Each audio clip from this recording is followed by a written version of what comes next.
Boa noite, igreja. Graça e paz do Senhor Jesus a todos aqui presentes nesta noite. Noite de quarta-feira. Estamos nos aproximando aí já do término, do encerramento do ano de 2023. Domingo pela manhã temos eleição, da nova diretoria, pelo menos alguns cargos, que a nossa proposta é que a maioria dos irmãos que estão à frente continuem à frente dos seus cargos, em muitos ministérios. À noite temos aquele culto de ceia, a última ceia do ano, então ninguém falte. E a entrega dos presentes para as crianças, organizada com todo carinho pela nossa irmã Aurinete, que está aqui e vai pregar a palavra de Deus daqui a pouco. Segundo aos Coríntios, capítulo 11, versículo 3, diz assim: mas temo que assim como a serpente enganou Eva com a sua astúcia, assim também sejam de alguma sorte corrompidos os vossos sentidos e se apartem da simplicidade que há em Cristo.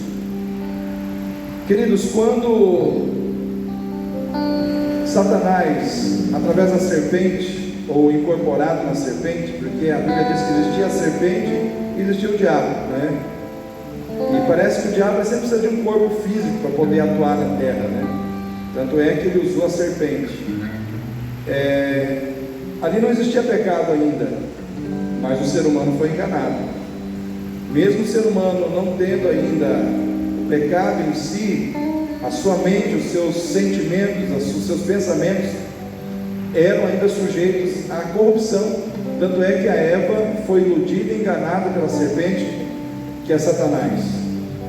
E eu vejo que hoje nós temos que tomar o mesmo cuidado, que Eva não teve naquela época, de não permitir que as ideologias do diabo entrassem na sua mente, no seu coração.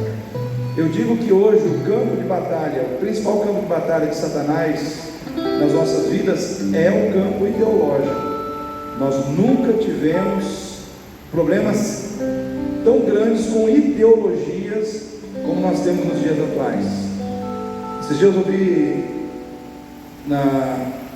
um adesivo no para-brisa de um carro, dizendo assim que as maiores batalhas são travadas na mente. E eu comecei a refletir sobre isso, porque tudo começa de dentro para fora. Aquilo que entra em você vai construindo sua maneira de pensar, sua maneira de agir, seus comportamentos, vai influenciando nas suas decisões. Então nós temos que ter muito cuidado com aquilo que a gente coloca para dentro do nosso coração. Hoje pela manhã eu falei com os pastores que vão ministrar no retiro sobre os subtemas que cada um deles vai estar pregando. E graças a Deus assim está tão alinhado esse retiro, e os pastores assim gostaram tanto dos subtemas que eles vão estar abordando, e a gente entrou numa sinergia assim muito boa, uma concordância assim muito grande em relação a tudo que será ministrado nesse retiro. E um dos pastores ficou 1 hora comigo no telefone desabafando sobre a realidade da igreja hoje. Ele disse: pastor, está difícil hoje a igreja, porque os crentes eles trocam de igreja que nem troca de restaurante. Se ele vai numa igreja, não comeu o que ele gostou, ele muda de igreja rapidinho. Hoje os crentes eles não querem ser confrontados, eles não querem ser corrigidos, eles não querem uma palavra dura, eles não querem uma palavra que fale de compromisso e que confronte muitas vezes a sua maneira errada de andar ou de viver o Evangelho de Cristo. E ele falou: está difícil nos dias de hoje. Aí eu falei para ele: pastor, infelizmente hoje a igreja está cheia de clientes e não de crentes. Porque o cliente é aquele que entra e ele quer ser atendido, a vontade dele tem que ser satisfeita, mas ele não para pensar que ele tem que estar ali para satisfazer a vontade de alguém, que é Deus.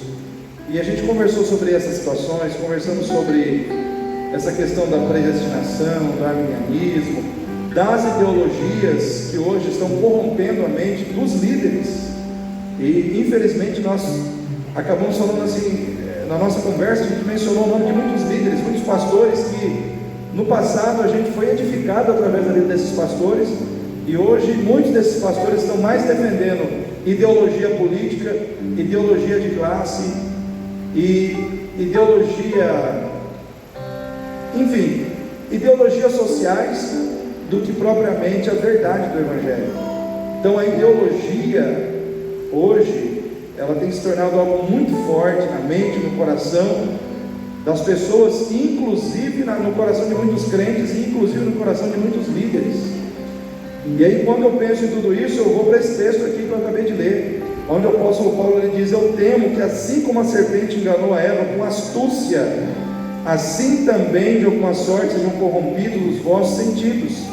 Hoje é como se Satanás estivesse conseguindo corromper os sentidos da nossa mente, as nossas convicções espirituais, de modo que a gente vai se desviando, e quando a gente percebe, a gente está distante daquilo que a gente queria. E eu vejo que tudo começa pela dúvida. Hoje nós temos tantos pregadores discutindo entre si, pregadores assim que são, a gente fala, mas esse aqui é homem de Deus, esse aqui também é homem de Deus, mas cada um colocando um ponto de vista tão diferente. E eu vejo que muitas vezes está entrando dúvida no coração dos crentes, porque no meio de discursos contraditórios, muitos não estão sabendo mais no que ou em quem acreditar, e isso está gerando a famosa dúvida.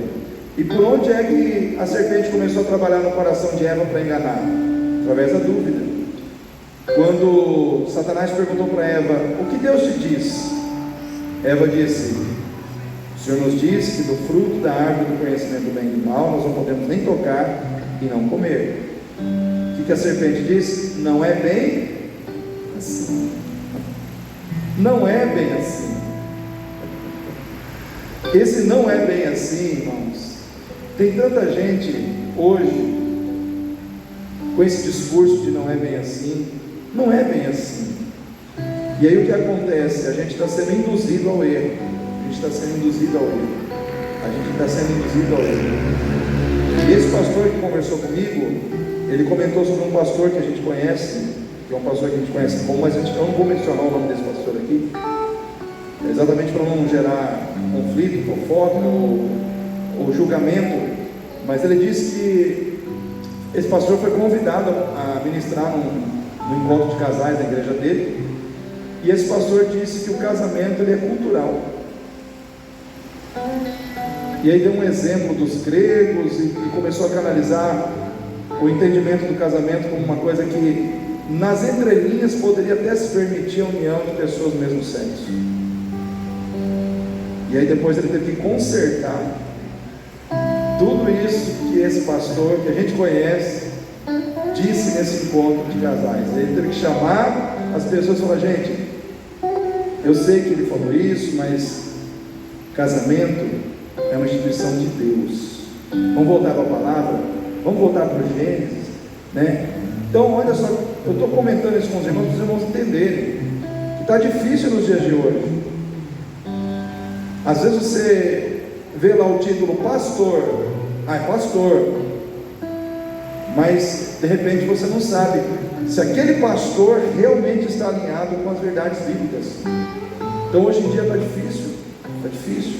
Você tem que realmente conhecer muito bem quem são as pessoas que você permite ministrar na tua vida, quem são as pessoas que você permite que vai trazer a palavra de Deus no teu coração. Eu sempre digo para as pessoas moleculares do domingo: a gente não pode confundir fama, celebridade com espiritualidade. Porque às vezes as pessoas olham alguém lá que tem 2 milhões de seguidores e tal, a pessoa está na internet, é espiritual. E às vezes a pessoa que está aqui na igreja, ninguém conhece, está mais dentro da palavra de Deus que aquela pessoa que está lá na internet. Mas a pessoa está lá na internet, a pessoa é celebridade gospel, a pessoa é conhecida, tem 2, 3 milhões de seguidores. Gente, e daí? E daí? Hoje eu e esse pastor discutimos não. Ele estava em crise sobre arminianismo e predestinação. Por quê?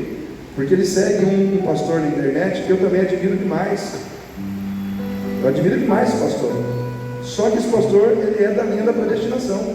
Ele falou: pastor Glaucley, admiro demais o pastor. Eu falei: cara, eu também admiro demais, pastor, mas nesse ponto eu não concordo. Eu não concordo com essa questão de que, para defender a soberania de Deus, eu tenho que criar a imagem de um Deus que fala em amor, no sentido de fazer acepção de pessoas, determinando quem vai ser salvo e quem vai ser condenado. Então, um Deus calvinista, do meu ponto de vista, é um Deus contraditório, é um Deus que faz acepção de pessoas, é um Deus que fala em amor. Por quê? Porque o Deus do calvinismo, ele já determinou quem vai ser salvo e quem vai para o inferno. Então, o ser humano não tem responsabilidade, né? Se Deus já determinou. Então eu não creio assim. Eu creio no livre-arbítrio, porque se eu não cresce no livre-arbítrio, eu teria que dizer que quando Deus criou Adão e Eva, Deus determinou que Eva e Adão comessem do fruto também. E ali não tinha pecado ainda, mas tinha livre-arbítrio. Se Adão e Eva comeram do fruto, porque eles tinham livre-arbítrio, não tinha pecado, mas tinha poder de decisão, poder de escolha, né? A mesma coisa eu diria sobre Caim, que matou Abel.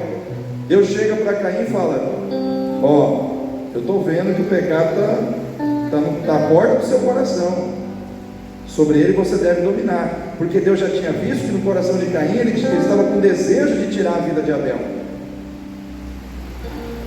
Então Deus vai lá e avisa Caim, para que ele pudesse, dentro do seu livre-arbítrio, tomar uma decisão de não matar.